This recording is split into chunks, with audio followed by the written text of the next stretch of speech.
एक कमेंट, उसके बाद प्रेम शुक्ला जवाब देंगे।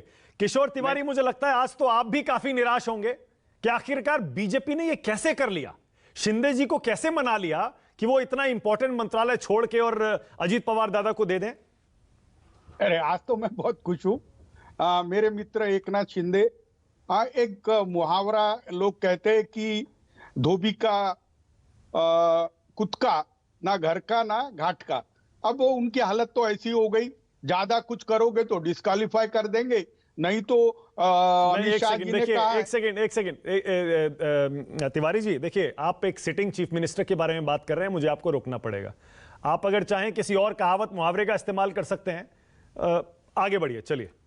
चलो, नहीं मैंने कुत्ता कहा, कुत्ता नहीं कहा, तुम कुछ तो भी बोलते हो। मैं पूरा जानता हूँ वो लकड़ी जो धोबी थोड़ा घाट में बाजू में रख देता है तो वो घर की भी नहीं होती है, घाट की भी नहीं होती है। तो अभी उनका और उसका मतलब यह है कि यूज करके फेंक देना, जो विद्या जी ने कहा। लेकिन मैं आपके ही चैनल पर कई लोगों की रिएक्शन देख रहा था, और महाराष्ट्र का मूड के 2 सर्वे आए।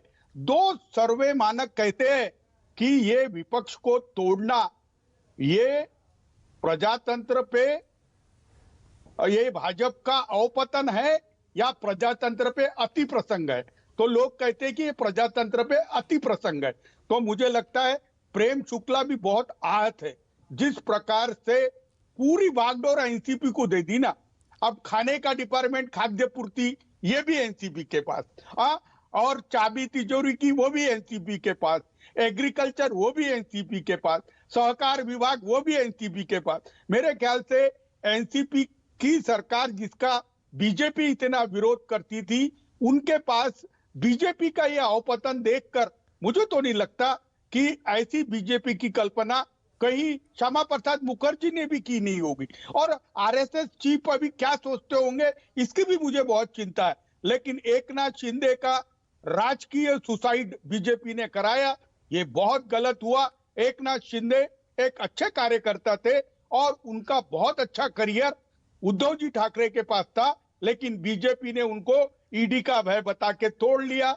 और 40 विधायक। तिवारी जी, ये तो आप कह रहे हैं ना कि पॉलिटिकल सुसाइड हो गया एकनाथ शिंदे का, ये तो आप कह रहे हैं, वो तो चुनाव में तय होगा।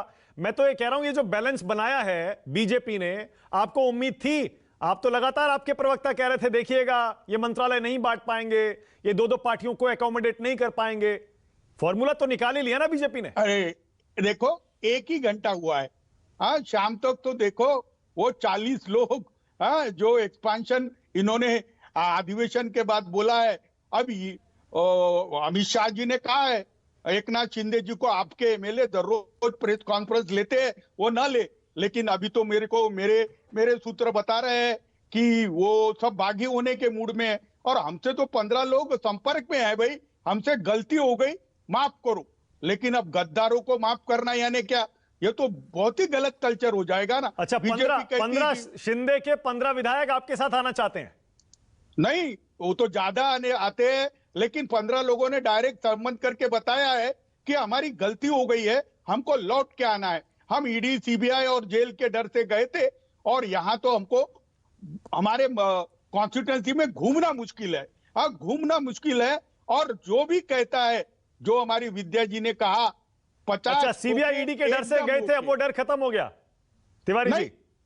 नहीं, डर नहीं खत्म हुआ, लेकिन जो प्रताड़ना उनको सहन करनी पड़ रही है जनता से, तो उनका तो पॉलिटिकल करियर ही खत्म हो गया। प्रेम शुक्ला जवाब दे रहे हैं। प्रेम शुक्ला,